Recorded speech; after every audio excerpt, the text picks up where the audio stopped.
네, 강프로입니다. 자, 포스코 DX 보겠습니다. 자, 포스코 DX 2.3% 빠진 게 금요일이고요. 자, 올라가는 과정에서 지금 역배열 상태에 있는 이런 상황에서는요, 저항을 받습니다. 저항을 받을 수밖에 없어요. 그런데 자, 주가는 충분히 빠졌다. 더 이상 추가적으로 빠질 수 있으려면 실적이 아예 안 나오거나 그런 상황이 발생을 해야 되는데, 일단 첫 번째, 실적이 굉장히 호실적을 계속해서 만들어가고 있습니다. 일단 그 실적에 대한 내용부터 보면 이 내용입니다. 자, 내용 보시면 17% 상승한 호실적, 포스코 DX 1분기 영업이익 352억. 자, 실적이 작년에는 어떻게 나왔느냐? 작년에 상당히 개선된 실적을 발표를 했습니다. 1,100억의 실적이 나왔습니다. 22년도에는 640억 정도의 실적이 나왔는데 거의 한 2배 정도의 실적을 낸 게 23년도인데, 지금 실적치를 보면요, 17% 상승한 1분기 실적이 352억. 그러면 당연히 올해도 성장세를 이어간다. 자, 이 밑에 내용을 보면, 자, 보세요.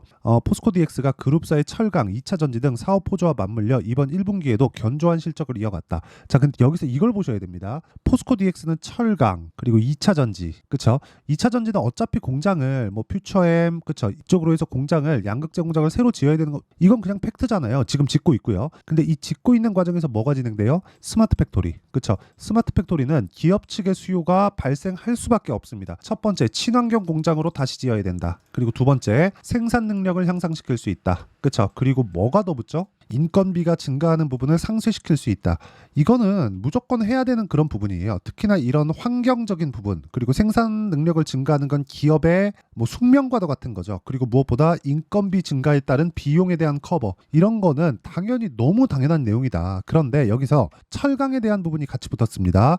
자, 그룹사에 대한 일을 다 받아올 수밖에 없는 구조를 가지고 있죠. 수직 계열화가 잘 되어 있다는 겁니다. 그런데 이걸 보셔야 되는 게, 자, 이 내용입니다. 자, 내용을 한번 보시면, 미국, 유럽, 그리고 중국산 더러운 철강의 관세 추진, 한국에 불똥 튈 수도 있다. 자, 내용 보세요.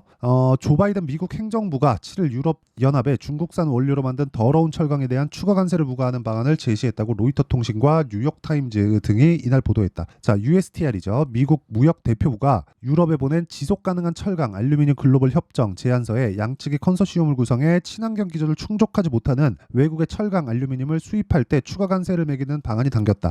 한국에도 문제가 될 수 있는 부분입니다. 그러면 뭘 해야 됩니까? 그렇죠. 탄소 배출, 아리백 기준을 적용시킨 그 탄소 기준을 맞춰서 공장을 새로 지어야 되는 그런 상황이 발생을 한 겁니다. 아직까지 이게 뭐 발효되거나 시행된 건 아니지만, 앞으로 추가적으로 위험에 대한 부분이 있을 수 있고, 주식시장의 특성은요, 그렇죠. 앞으로 좋아지는 내용에 대해서 반영을 해서 간다. 자, 그렇기 때문에 실적이 이미 좋게 나왔습니다. 그리고 올해도 352억의 계속해서 실적 증가가 나오고 있다는 점은 스마트 팩토리를 포함한 로봇, AI 관련 쪽에 대한, 그렇죠, 수요가 꾸준하게 진행된다는 거고, 수요가 아직 폭발적인 단계는 아닙니다. 그런데 주가는 이미 폭발을 해버렸죠. 자, 작년에 그 포스코 DX의 움직임을 보면, 여기 보세요. 6,000원대에서부터 거의 한 8만 원 정도까지 10배 이상 상승을 했기 때문에 주가는 10배 올랐는데 주가가 쭉 빠져서, 그쵸? 거의 한 6배, 7배 그 정도 그 상승폭입니다. 그러니까 고가 대비해서는 거의 한 50% 이상 빠진 그런 상황입니다. 근데 실적은 계속해서 증가하고 있다. 이게 뭐예요? 주가는 먼저 올라간다는 거죠, 실적보다. 근데 먼저 올라가고 나서 일단 주가가 빠졌고 실적은 천천히 올라오는 그런 상황을 만나면, 주가와 실적과의 차이, 그 간극이 좁혀지는 상황이 나왔다는 겁니다. 그럼 이 구간에서 바닥을 잡는 것 이후에 뭘 만들어야 돼요? 정배열을 만드는 단계에 이제는 들어간다. 그러기 위해서는 첫 번째, 22평을 돌파해야 되는 그런 상황이 있는데, 22평 돌파는 시간적인 문제다. 그래서 우리는 22평 돌파하고 62평이 내려오면서 정배열 만드는 구간 동안 타점을 잡아야 되는 상황에 있습니다. 더 이상 추가적으로 나쁠 수 있으려면 2차 전지 사업이나 그런 부분들이 더 안 좋아져야 되는데, 에코프로비엠 이미 적자 돌았고요. 포스코 퓨처엠도 철강이나 그런 부분 제외하면 적자를 보고 있다고 보는 게 맞고요. 무엇보다 그 구간에서 최악의 상황을 지나고 있는 그런 상황이기 때문에 우리는 무조건 여기서 돌파하는 구간에서 타점을 잡아야 되는 그런 상황에 있습니다. 그리고 그 타점에 대한 부분을 이해했을 때 이 정도의 수익을 낼 수 있다. 자, 실제 제 계좌에서 일어나고 있는 상황입니다. 1월 1일부터 4월 26일 거의 한 4개월 동안 내 계좌 수익률은 561%다. 그렇죠? 내 계좌 수익률은, 그렇죠?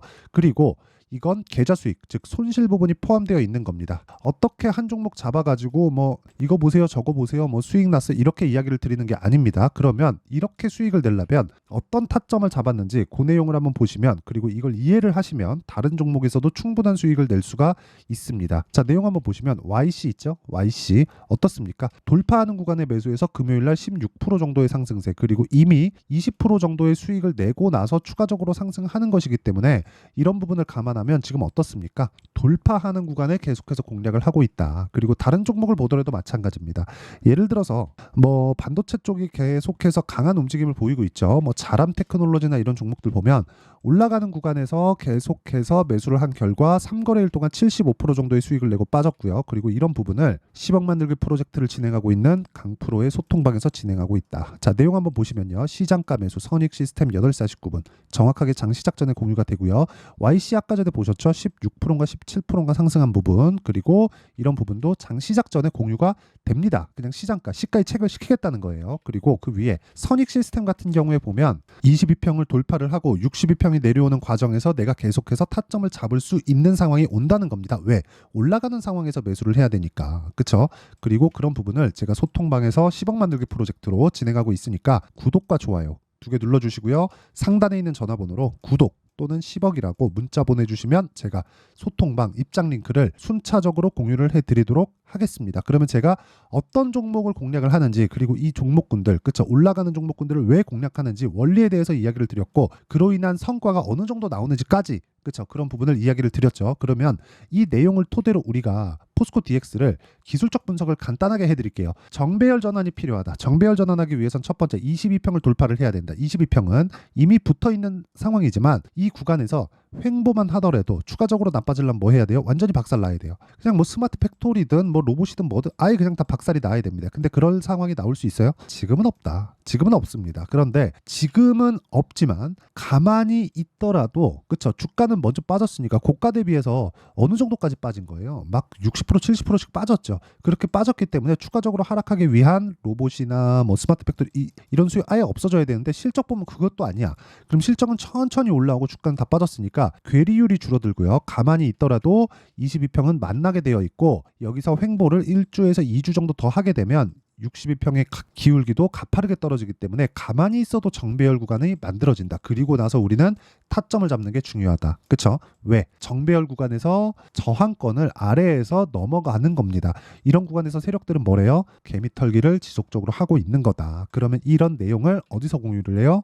아까 전에 제가 말씀드렸었던 소통방에서, 그쵸? 소통방에서 공유를 하고, 금요일 날도 선익 시스템으로 상한가를 먹었다. 자, 그러면 이 내용을 가지고 제가 뭐래요? 10억 만들기 프로젝트를 진행하고 있고, 구독과 좋아요만 눌러주시면 입장 가능하고요. 상단에 있는 전화번호로 구독 또는 10억이라고 문자 보내주시면 제가 소통방 입장 링크를 순차적으로 공유를 해드리도록 하겠습니다. 자, 그러면 이렇게 가격을 잡는 원리가 있겠죠. 그 원리에 대한 부분은 여기 포스코 DX의 가격과 단기 보유 전략, 그리고 지금 그 포스코 DX의 상황이 굉장히 안 좋기 때문에 제가 포스코 DX의 정배열 전환 이후에 실시간 타점을 문자로 공유를 해드리도록 할 테니까 구독과 좋아요 눌러주시고 상단에 있는 전화번호로 DX, 자, DX라고 문자 보내주시면 제가 포스코 DX의 실시간 타점 그리고 단기 보유 전략을 함께 공유를 해드리도록 하겠습니다. 자, 내용 정리하면 그렇습니다. 미래가치를 반영하는 주식시장, 올라가는 종목을 매수해야 내가 단기간에 수익을 낼 수 있다. 근데 포스코 DX는 먼저 빠졌다. 근데 실적은 좋아지고 있으면 실적과 주가의 괴리, 즉 간극이 좁혀지고 있는 거고, 지금 정배열 구간부터 공략을 했을 때 단기간에 수익을 낼 수 있는 상황을 만들 수 있는데, 그런 부분을 만들려면 내가 타점에 대한 이해가 필요하다. 그런 타점에 대한 이해를 했을 때 어떻게 분류하고 어떻게 판단을 해야 더 수월하게 할 수 있는지, 그리고 성과는 어느 정도 나올 수 있는지, 그 내용에 대한 부분을 제가 다 이해시켜 드리도록 할 테니까 영상 끝까지 시청하시고요. 모든 분들이 성공 투자하셨습니다. 참 좋겠습니다. 자, 24년도가 돼도 여전히 시장은 녹록지 못합니다. 이런 상황이 벌어지는 건 어쩔 수 없습니다. 이런 상황에서도 수익이 나는 종목들의 구조는 변하지 않습니다. 즉, 대시세 종목에 대한 구조는 변하지 않는다는 거고, 실제 제가 소통방에서 지속적으로 이야기를 드리고 있는 내용도 대시세 종목이나 시장 주도주를 공략하는 건 철저하게 가격 분석을 하라고 이야기를 드리고 가격 분석 이후에는 이슈에 대한 파악 그리고 이슈를 파악하고 나서는 다시 내가 얼마에 매수할지 그 타점에 대한 부분을 지속적으로 언급을 하고 있습니다. 자, 근데 생각해 보세요. 1월 달에 시장이 굉장히 어려웠습니다. 어려운 상황에서의 어떤 종목들이 강했냐 보면 반도체와 그리고 바이오입니다. 자, 실제 여기 보면요. HLB에 제가 실제 매매한 내용을 띄워놓고 보여드리고 있는데 1월 22일부터 매매를 시작해서 4일 동안 31%의 수익 마감이 됐고요. 그리고 여전히 신고가 종목입니다. 자, 그리고 그 다음 어보브 반도체 이름을 보시다시피 반도체 종목이죠. 그리고 AI 반도체는 지속적으로 강세를 보이고 있습니다. 이 종목도 신고가를 먼저 달성한 이후에 제가 21%의 단기간에 21%의 큰 수익을 내고 마감이 됐습니다. 다시 재공략을 준비하고 있고 이런 부분은 소통방에서 다 공유를 해드립니다. 자, 그리고 그 다음 코세스. 자, 코세스 같은 종목도 당연히 그쵸 신고가 종목이고요. 그리고 반도체 종목입니다. 이 종목도 영업일 기준에서 이틀 동안 대략 한 15%의 수익 마감이 됐습니다.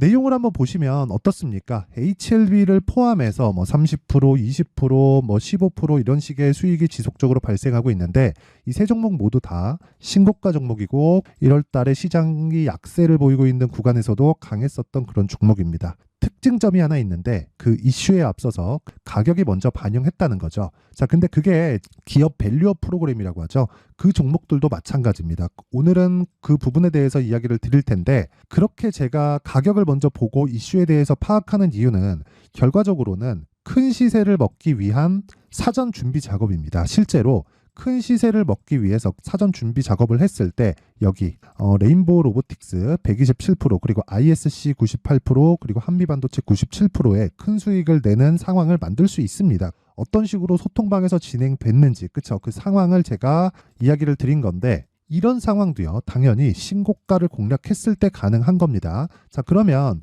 이번에도 마찬가지입니다. 그쵸? 정부 주도의 코리아 디스카운트 해소 방안이 2월 달에 발표를 하고요. 그리고 2월 달에 발표된 내용을 토대로 주가가 움직이는 게 아니라 이미 움직인 내용이 있죠. 실제 이 내용은 크게 중요한 게 아니라는 겁니다.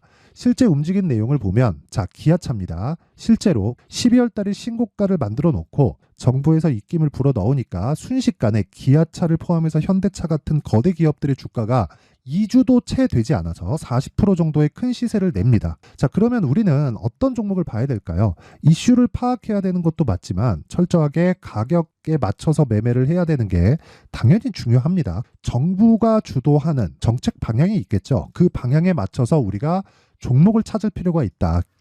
자, 그러면 답이 나왔습니다. 정부가 주도하는 방향에 맞춰서 제2의 기아차를 찾는 게 지금은 중요하다. 근데 정부 정책의 방향에 맞게 가자. 그랬을 때 앞서서 제가 보여드렸었던 내용인 여기 레인보우 로보틱스 127% 그리고 ISC 98% 그리고 한미반도체 97%와 같은 수익을 낼 수 있습니다. 물론 시간에 대한 부분은 최소 2주의 시간이 필요하고요. 그리고 최장 3개월 안에 끝내야 됩니다. 자, 기아차의 시세를 보셨던 것과 같이 2월 달에 정부 정책의 방향이 결정되고요. 바로 3월 달이면 시행입니다. 자, 그러면 우리는 거기에 맞춰서 당연히 종목을 찾아야 되고 제가 제2의 기아차를 찾아놨습니다. 제가 아까 전에 소통방에서 이야기를 드렸었던 내용 다 공개를 해드렸는데 그 내용처럼 종목만 받고 싶다 하시는 분들은요. 상단에 있는 제 전화번호로 대시세, 자, 대시세라고 문자를 보내주시면 정부 정책의 방향에 맞는 종목을 모든 분들에게 무료로 공개를 해드리도록 하겠습니다. 자, 제가 원하는 건 채널 성장이 목적입니다. 자, 그래서 구독과 좋아요 꼭 좀 부탁드리고요. 모든 분들이 정부 정책에 맞는 방향으로 매매를 이어가서 큰 수익 보셨으면 좋겠습니다.